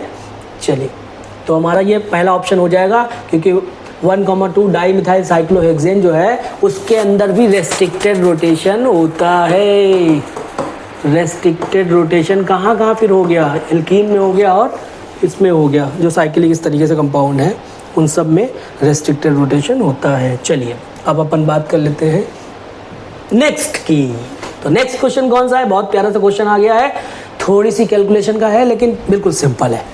50 हम लोग ये सब कर चुके हैं भाई, 53 हो चुका है, अब हम आते हैं 54 पे। तो ज़रा से इसे हटा दिया जाए, क्वेश्चन नंबर है हमारा 54। 54 को ज़रा ध्यान से देखें, थोड़ी सी कैलकुलेशन का है, स्ट्रक्चर ऑफ एटम का नहीं है ये, सॉरी मोल कॉन्सेप्ट का है, जिसे बोलते हैं सब बेसिक कॉन्सेप्ट। ज़रा डेटा को ध्यान से देखें, हमें क्या कह रहा है, among the following choose one which one has equal number of atom, मतलब ऐसे कौन कौन से ऑप्शन है जिसमें इक्वल नंबर ऑफ एटम है। तो हमें सभी ऑप्शन को चेक करना है, जिसमें भी एक जैसे एटम्स आएंगे वो सभी ऑप्शन हमारे सही हो जाएंगे। तो ज़रा चेक किया जाए 54, पहला ऑप्शन कौन सा है, ए वाला, देखा जाए। चलो कैपिटल में तो भाई कैपिटल में ही कर दें ताकि हमें कोई कन्फ्यूज़न ना हो बेटा। अच्छा हमें निकालना कैसे होता है, पहले थोड़ा सा समझ लेते हैं। हमें एटम तक पहुंचना है, एटम तक कैसे पहुंचते हैं, पहले अच्छे से कॉन्सेप्ट। सबसे पहले मोल निकालेंगे, मोल के बाद हमेशा कहाँ जाते हैं बेटा, मॉलिक्यूल्स निकालते हैं, मॉलिक्यूल्स के बाद हमेशा कहाँ पहुंच जाते हैं, एटम्स पहुंच जाते हैं। थोड़ा सा यहाँ पे कर दिया जाए मोल। अब देखो ये क्वेश्चन तो बहुत ही छोटा सा आ गया है, अगर कभी इससे लेंदी आता तो यहाँ तक आता। मोल के बाद मॉलिक्यूल्स निकालते हैं, मॉलिक्यूल के बाद एटम्स निकालते हैं, एटम के अंदर क्या होते हैं, इलेक्ट्रॉन होते हैं, और क्या होते हैं, प्रोटॉन होते हैं, और क्या होते हैं, न्यूट्रॉन होते हैं। और कभी कभी इलेक्ट्रॉन की जगह पे पूछ लेता है वैलेंस इलेक्ट्रॉन, क्या पूछ लेता है, वैलेंस इलेक्ट्रॉन। तो ये चारों चीज़ें बहुत ज़्यादा पूछी जाती हैं। और अगर वो अपने पे आ जाता है कि थोड़ा सा और आगे, तो बहुत ज़्यादा वो चार्ज तक पूछ लेता है कि टोटल चार्ज बताइए इलेक्ट्रॉन के ऊपर या वैलेंस इलेक्ट्रॉन के ऊपर, चार्ज तक पूछ लेता है ना, यहाँ तक। चलो भाई आगे बढ़ो।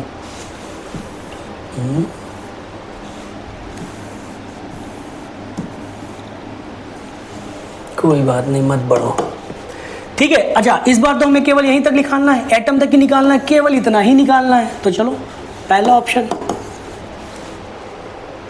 212, भाई 212 जो है W दिया हुआ है, मोल निकालते हैं, गिवन मास ये 212 है भाई। मोलर मास किसका है, शाइनिंग कर रहा है। सोडियम कार्बोनेट का है बेटा, सोडियम कार्बोनेट का दिया भी हुआ वहाँ पे मोलर मास 106, ये तो हो गया मोल। और फिर ये N2 अवोगाद्रो मॉलिक्यूल बन गया, इनटू एटम, बस करते जाओ, इनटू करते जाओ। एटम कितने, 2 सोडियम के 1 कार्बन का 3 ऑक्सीजन का, total 6 atom, 2 sodium 1 carbon 3 oxygen, 3 2 5 6 atom. तो यहाँ पे कितना हो जाएगा, अगर अपन इसे काट देंगे तो ये 6 दूनी 12, 12 Na के टर्म में हमारा आंसर। Na को इसलिए रखा है हमने क्योंकि हमें सब में Na रखने पड़ेगा, इसलिए Na सब में इक्वल होगा, इसलिए Na को ओपन करके लिखने की ज़रूरत नहीं पड़ेगी हमें। दूसरा ऑप्शन क्या कह रहा है बेटा, 248 ग्राम Na2 सोडियम ऑक्साइड है जिसका मोलर मास कितना है 62, तो 248 बेटा ध्यान से देखो, 248/62 और फिर से हमने रखा Na और फिर एटम कितना है Na2 मतलब 3 एटम है।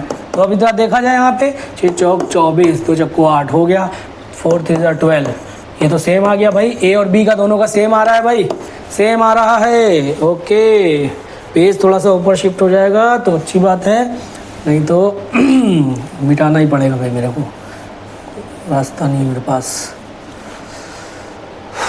कभी चलता है ये कभी नहीं चलता है, क्या दिक्कत है यार इसमें। चलो हटाओ भाई, 2 हो गए। तो याद रखना फर्स्ट मतलब ए एंड बी दोनों के सेम आ रहे हैं, सी कर लिया जाए कोई दिक्कत नहीं, सी एंड डी। सी ऑप्शन कौन सा है, 240 NaOH मास 40, तो भाई 240 ग्राम है, NaOH का मास 40 दिया हुआ है। फिर से बेटा कर देना Na कर देना फटाक से बिना किसी हेडेक और टेंशन के। और उसके बाद कितने एटम है NaOH मतलब एक Na एक OH है ना, 3 एटम हो जाएंगे, तो 4 छंग 24, 6 3 18 Na, ये तो बिल्कुल अलग हो गया, तो ये नहीं होगा, ये ऑप्शन नहीं होगा, ये बिल्कुल अलग है। डी ऑप्शन की तरफ चलते हैं, 2 एक जैसे मिल चुके हैं, हो सकता है कोई और एक जैसे मिले, चेक कर लेंगे। 12 हाइड्रोजन है भाई साहब, बिल्कुल सिंपल है, 12 ग्राम हाइड्रोजन है, ऐसे कर दिया बेटा। फिर एटम के टर्म में, फिर यहाँ पे 2 एटम हुए हैं, 2 6 12, 6 दूनी 12, तो ये हो गया, ये तो सही हो गया भाई, ये तो सही हो गया भाई।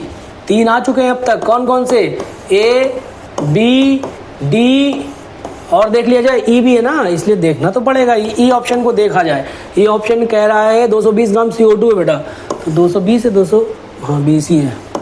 CO2 44 होता है बेटा, कितना होता है 44, 4 पंजे 20, ठीक है ओके। और कुछ तो है नहीं इसमें, CO2 3 एटम है, 4 पंजे 20 हो गया, 5 चौको 20, 5 चौको 22, 5 दिया 15, ये 15 Na है, ये भी बिल्कुल अलग आ रहा है बेटा, तो ये भी नहीं होगा, ये 15 वो 18, ये 15 और 18 वाले दोनों नहीं होंगे, तो 3 हो गए। कौन कौन से, पहला A, दूसरा B और तीसरा D। ABD वाला जो ऑप्शन है 3 ही होंगे केवल, ABD वाला ऑप्शन कौन सा है, ABD ये वाला ऑप्शन, थर्ड ऑप्शन इस सेट के अकॉर्डिंग ABD, जिसमें भी ABD हो उस पर आप लगा देना। चलिए नेक्स्ट पे चलते हैं बेटा।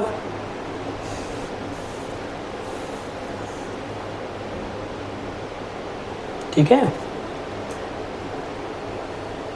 ओके 54 के बाद अब बहुत ही प्यारा सा क्वेश्चन है, बहुत ही प्यारा सा है, बहुत ही आसान सा भी है, कोई दिक्कत नहीं, लेकिन इतना भी आसान नहीं है, थोड़ा सा ध्यान लगाना है। हालांकि आपको विजिबल दिख रहा है कि तीनों बिल्कुल डिफरेंट सिस्टम है। देखिए क्वेश्चन जो कह रहा है उसमें एनर्जी के फॉर्म में बात कर रहा है, ऐसा कह रहा है among the following compound first to third correct order of bond dissociation energy. अच्छा बताइए एनर्जी और स्टेबिलिटी का क्या रिलेशन है, सभी पता है, स्टेबिलिटी जितनी ज़्यादा होगी एनर्जी उतनी ही कम होगी, ये पक्का है। तो अब हमें चेक करना है, अगर मैं बोल दूं कि स्टेबिलिटी किसी की बहुत ज़्यादा है तो एनर्जी उसकी बहुत ही कम होगी, यहाँ तक क्लियर है। और हमें एनर्जी का ही ऑर्डर लगाना है, एनर्जी का ऑर्डर लगाना है ओके। तो हम स्टेबिलिटी का भी ऑर्डर निकाल सकते हैं, उसका उल्टा कर देंगे तो एनर्जी का ऑर्डर बन जाएगा। तो ज़रा ध्यान से देखो बेटा,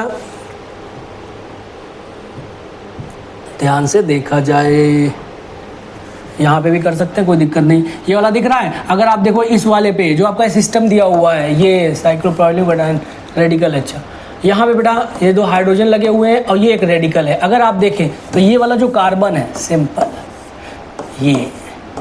ये वाला जो आपका कार्बन है ये वाला sp3 हाइब्रिडाइज कार्बन है। अब हम क्या करेंगे, सबके ऊपर हाइब्रिडाइजेशन निकाल के चेक कर लेते हैं। ये जो बेंजीन आपको दिख रहा है, अच्छा बेंजीन का आगे एक्सटेंशन भी दिया हुआ है, आगे रेजोनेंस भी दिया हुआ है, कोई बात नहीं है, कार्बन ट्रिपल बॉन्ड कार्बन। और यहाँ पे अब देखो इस कार्बन पे हाइब्रिडाइजेशन, ये ट्रिपल बॉन्ड है, एल्काइन है, इसका हाइब्रिडाइजेशन निकालेंगे इस कार्बन पे तो sp आ जाएगा। तो देखो इस पे sp3 आ गया और इस पे कितना आ रहा है sp, और क्या दिया हुआ है, केवल बेंजीन दिया हुआ है, उसको रेडिकल बनाया हुआ है, कोई बात नहीं, उसने रेडिकल बना दिया है तो हम लोग रेडिकल बना देंगे, ये लो ऐसे रेडिकल बना दिया। अब आपको पता है ये रेडिकल है, बेंजीन वाला sp2 हाइब्रिडाइज होता है। अब आप देखो एक sp एक sp3 सब अलग अलग हैं, बिल्कुल डिफरेंट है, ध्यान से देखना। अब मुझे ये बताओ बेटा, जो परसेंटेज s करेक्टर होता है, परसेंटेज s करेक्टर वो क्या रिप्रेजेंट करता है बताओ? परसेंटेज जो s करेक्टर होता है वो डायरेक्टली प्रोपोर्शनल टू इलेक्ट्रोनेगेटिविटी होता है, और electronegativity directly proportional to reactivity होता है। क्या होता है? और रिएक्टिविटी जो है वही तुम्हारी एनर्जी है, जिसे हम लोग डिसोसिएशन एनर्जी यहाँ पे बोल सकते हैं, और उसका इन्वर्सली प्रोपोर्शनल टू स्टेबिलिटी बोल सकते हैं। भाई एनर्जी का उल्टा क्या होता है? स्टेबिलिटी। तो सबसे ज़्यादा स्टेबल कौन होगा बताओ, जिसमें एस करेक्टर सबसे कम होगा? तो भाई साहब ये है फर्स्ट, ये है मान लो सेकेंड, देख लेते हैं, यही ऑर्डर दिया है, फर्स्ट सेकेंड थर्ड, ठीक है, और ये है भाई साहब थर्ड। तो अब बताओ परसेंटेज एस करेक्टर, ये जो sp है इसके अंदर s करेक्टर कितना परसेंट है? 50%। इसके अंदर s करेक्टर कितना परसेंट है? 33.33%। इसके अंदर s करेक्टर कितना है? 25% है भाई साहब। कितना परसेंट है? 25%।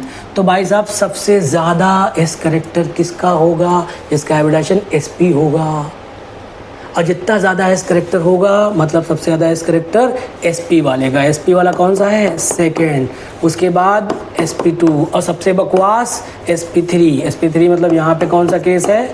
तो सेकेंड सबसे ज़्यादा, उसके बाद फर्स्ट, और सबसे लास्ट केस हो गया तुम्हारा sp3। ये एनर्जी का है। आप इसे बोल सकते हैं कि जिसमें sp3 है वो सबसे ज़्यादा स्टेबल है, आप ऐसे ही बोल सकते हैं। क्यों? केवल सिग्मा बॉन्ड है, सिग्मा बॉन्ड से भी हम आंसर यहाँ पे निकाल सकते हैं कि बहुत ज़्यादा वो स्टेबल है। ठीक है, यहाँ तक क्लियर है? तो सेकेंड, फर्स्ट और सबसे लास्ट में थर्ड। ये तो सही मारा इसने, इस बच्चे ने सही किया, सेकेंड, फर्स्ट और थर्ड, सेकेंड, फर्स्ट और थर्ड। चलिए नेक्स्ट पे चलते हैं। Okay, is that clear? तो 55 के बाद अब हम बात कर लेते हैं 56 की। 56 थर्मोकेमिस्ट्री का एक बहुत ही प्यारा सा क्वेश्चन है, बहुत ही प्यारा सा, जिसमें उसने फॉर्मेशन के बारे में बात की है। कोई कंपाउंड है बेरियम सल्फेट, उसको बनाने की बात कर रहा है। देख लिया जाए।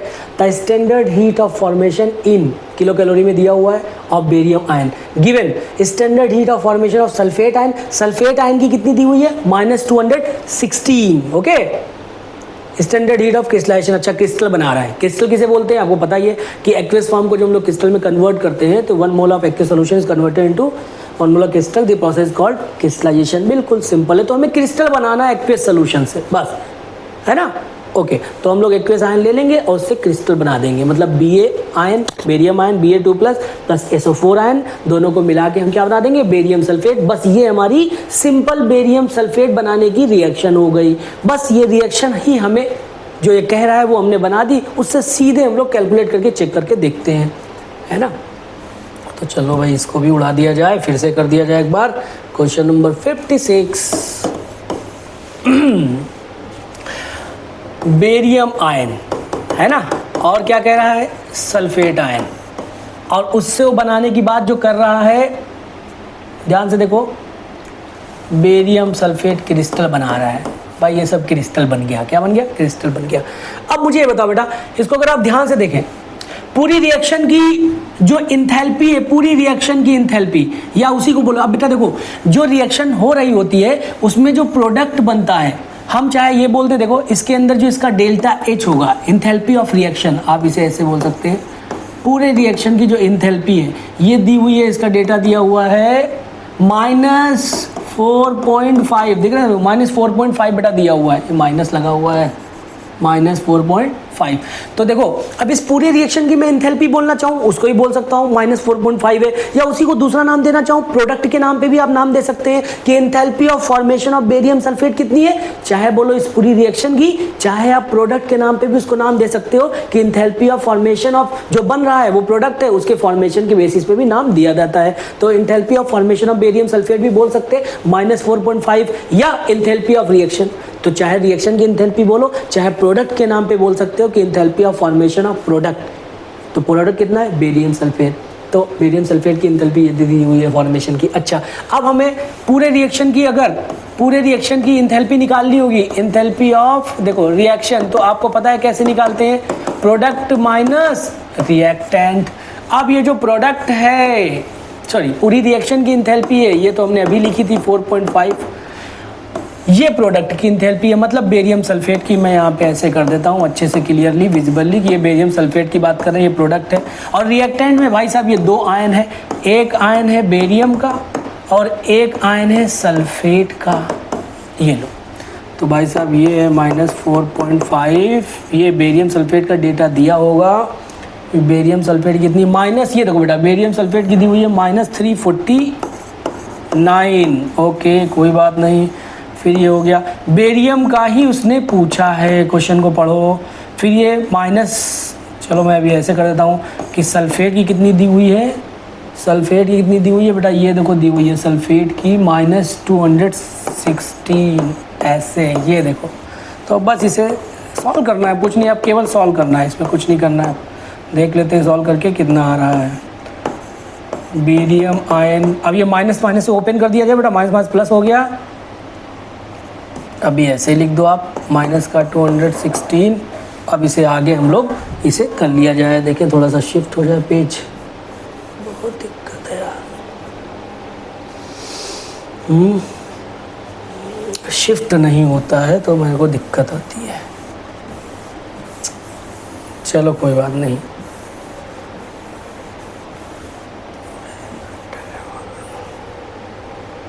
यहाँ पे कर देता हूँ मैं, ध्यान से देखें कुछ भी नहीं है।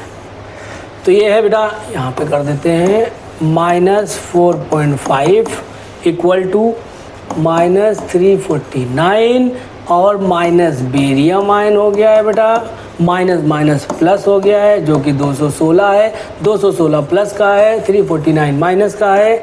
तो आप यहीं पे इसको लेस कर दें, चलो कर दिया जाए। 349 जो कि माइनस का है और ये जो 216 है 349 है बेटा, और ये प्लस का दिया हुआ है 216, 9 से 4 से 133, 3 और 3 चलो भैया, तो ये माइनस का ही बच रहा है 133, और आपका बेरियम आयन भी जो है वो माइनस का है, दिख रहा है।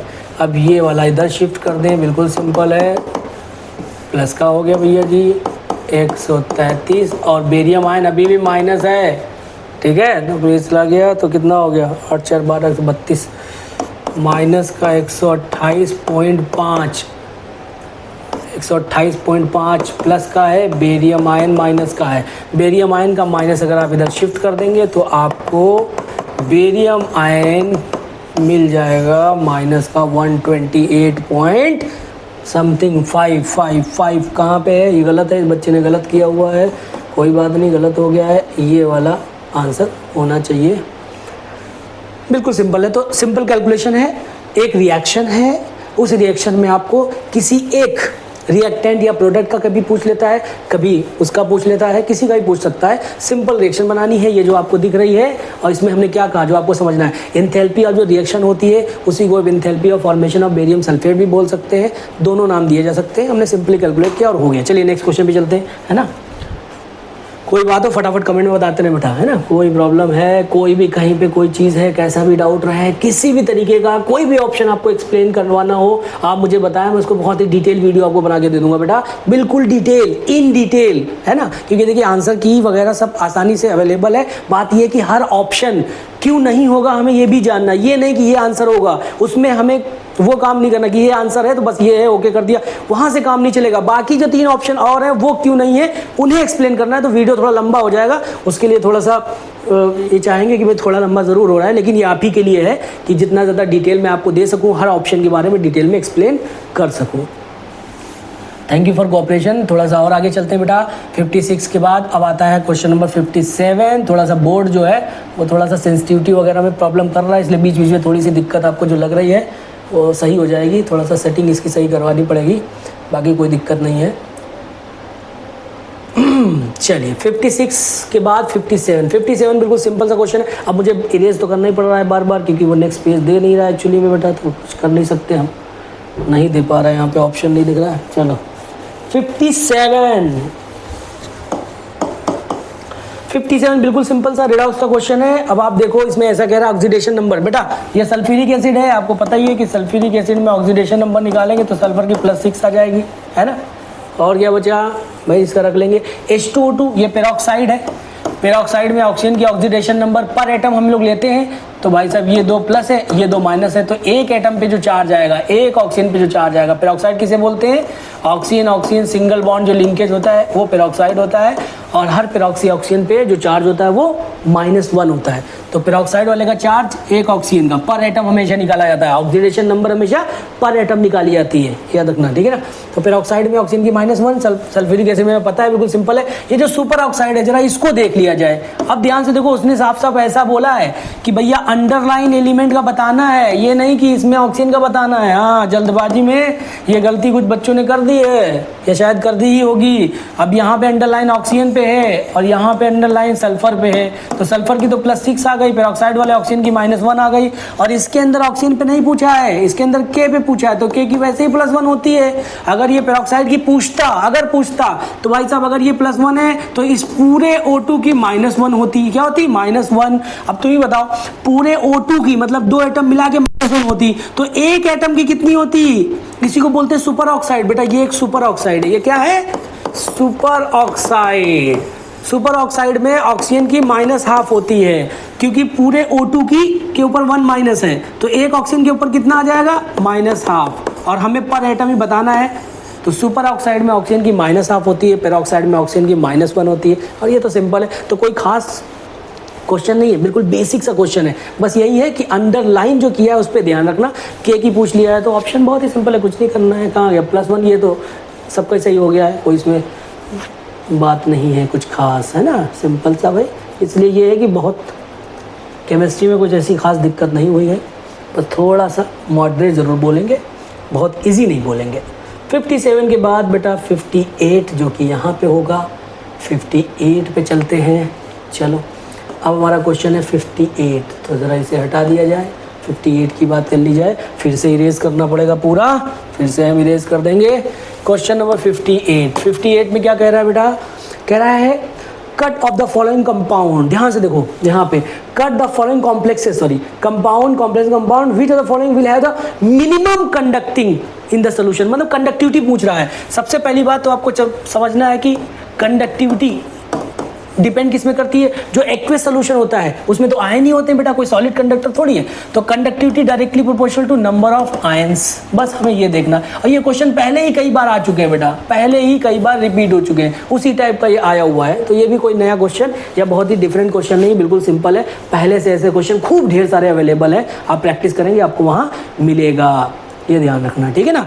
जैसे हम लोग वर्नस थ्योरी वगैरह पढ़ते हैं, वहाँ पे जो क्वेश्चन आते हैं वहाँ पे कंडक्टिविटी के ही 5-7 दिए हुए हैं पहले से। तो बिल्कुल एनसीईआरटी बेस्ड है, इसमें कोई ऐसी खास बात नहीं है। आप एनसीईआरटी से करेंगे ये सब सॉल्व हो जाएंगे, कहीं से भी ऐसी दिक्कत नहीं है। तो चलिए बेटा, conductivity directly proportional number of ion. अब चेक करो नंबर ऑफ आयन किस में ज़्यादा है। तो अब अगर आप ध्यान से देखेंगे पहले कॉम्प्लेक्स में, बेटा कॉम्प्लेक्स जो है ना वो यहाँ से टूटेगा भाई, ब्रैकेट के पास से, तो यहाँ पे एक Cl आयन हो जाएगा, एक ये आयन हो जाएगा, तो इसके अंदर हो गए 2 आयन। ध्यान से देखो, और इसकी वाला बात करेंगे, यहाँ पे दिख नहीं रहा होगा तो मैं यहाँ पे कर देता हूँ, कोई दिक्कत वाली बात नहीं है। चलो पहला वाला जो दिया हुआ है मैं उसको देख लेता हूँ। आपका दिया हुआ है CuNH3 Cl। अच्छा, ऐसा CuNH3 5 Cl और एक Cl बाहर है। अब जब आप तोड़ेंगे तो यहाँ से तोड़ेंगे ब्रैकेट के बाहर से, इसलिए एक Cl आयन मिलेगा और ये पूरा कॉम्प्लेक्स मिलेगा। तो टोटल एक ये कॉम्प्लेक्स आयन हो गया और एक Cl आयन हो गया। टोटल कितने आयन हो गए भाई साहब? 2 आयन हो गए। कितने आयन हो गए? 2। इसी तरीके से हम तोड़ के सभी में टोटल आयन चेक करेंगे। तो पहले वाले केस में हमारे पास 2 आयन है, दूसरे वाले केस में हमारे पास बाहर कुछ लगा ही नहीं हुआ है, तो टूटेगा ही नहीं, आयनाइज ही नहीं होगा, तो उसके 0 आयन हो जाएंगे। कितने आयन हो गए? 0 आयन हो जाएंगे। तो भाई साहब सेकंड में भी 0 आयन है, और एक और मुझे 0 आयन वाला दिख गया, उसके नीचे चमक रहा है बहुत तेज। तो सेकंड और थर्ड दोनों 0 आयन हैं, दोनों में कोई डिफरेंस नहीं है। और मिनिमम कंडक्टिविटी का मतलब मिनिमम आयन, तो सबसे कम आयन इन चारों ऑप्शन में 0 आयन ही है।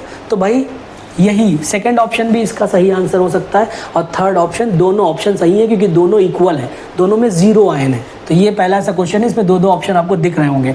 अच्छा, इसकी अगर फोर्थ की बात करेंगे, इसको तोड़ेंगे तो ये 3Cl अलग हो जाएगा। चलो मैं फोर्थ वाला भी कर देता हूँ। फोर्थ वाला भी कर देता हूँ। ये कौन सा है ऑप्शन CONH3 है बेटा, कोई बात नहीं, जैसा है वैसा ही कर देंगे। बाहर 3Cl है, ऐसे तोड़ा तो ये 3Cl अलग निकले, ये पूरा कॉम्प्लेक्स अलग निकला। टोटल आयन कितने निकल गए? 3Cl और एक ये कॉम्प्लेक्स 4 आयन।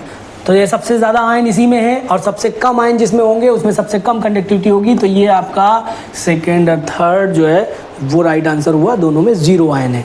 तो कंडक्टिविटी आयंस करते हैं, जितने कम आयन उतनी कम कंडक्टिविटी, ये भी हो गया। अब हम चलते हैं क्वेश्चन नंबर 59 पे। ओके, क्वेश्चन नंबर 59 की बात कर ली जाए। फिर से इरेज करना ही पड़ेगा बेटा, सॉरी फॉर दैट, कुछ कर नहीं सकते, थोड़ा सा करना ही पड़ेगा क्योंकि ये स्मूथ नेट चल नहीं रहा।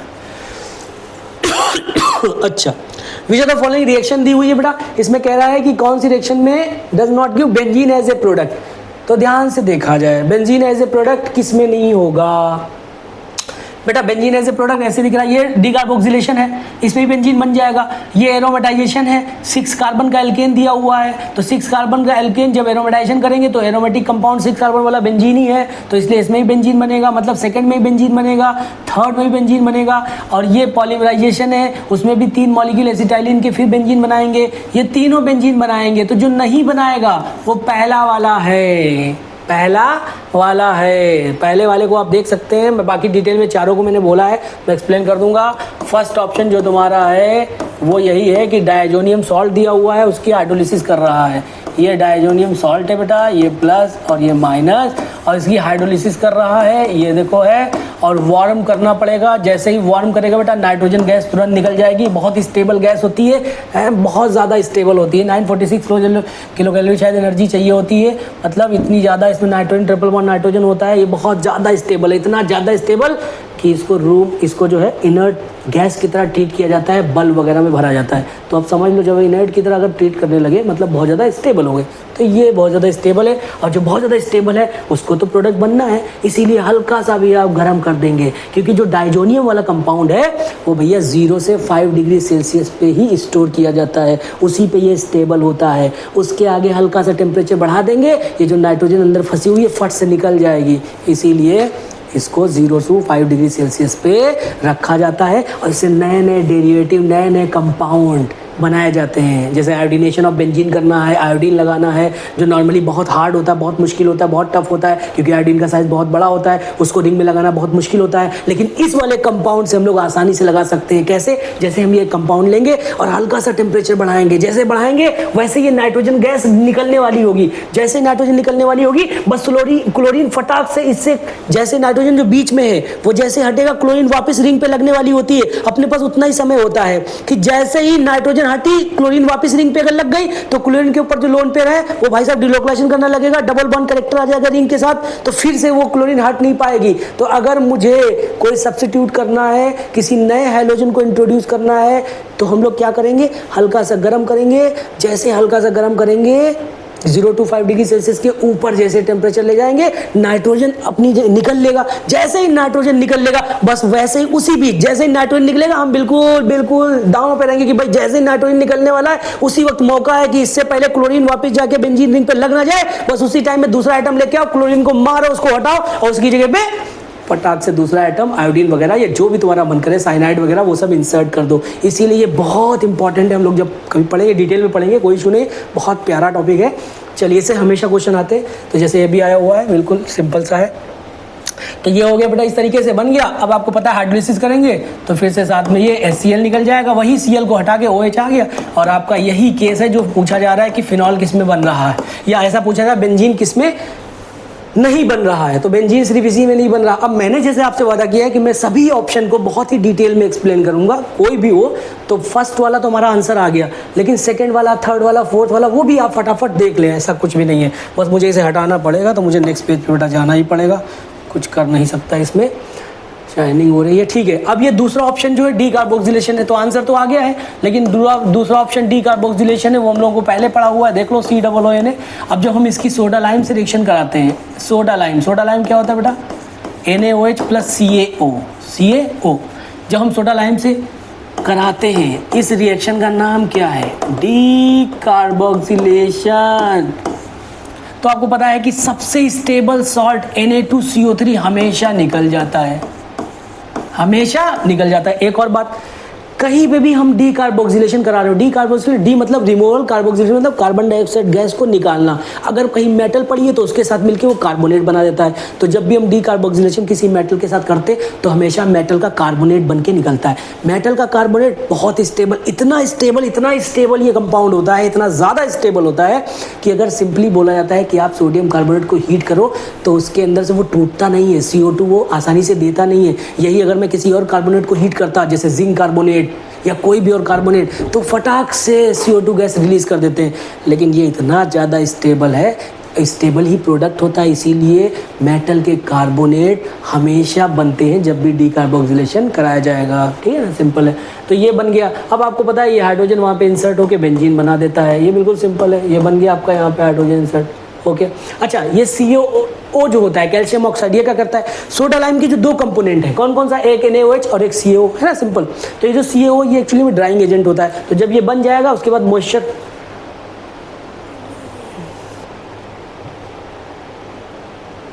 ये क्या हो गया, कुछ क्या कह रहा है, प्रमोट एक्सपायर्ड, अच्छा एक्सपायर्ड, अच्छा, चलो इसको देख लेते हैं। तो कहने का मतलब था, ठीक है, इसको हम लोग रीसेट कर लेंगे। यहाँ इसके आगे क्वेश्चन हम लोग सेकंड पार्ट में डाल देंगे, कोई नहीं, है ना। हम लोग डिटेल में एक्सप्लेन करेंगे, समझेंगे एक एक चीज़ को। कैसा भी डाउट हो आप कमेंट में करें। Thank you for cooperation, thank you so much, thank you for watching this video, thank you.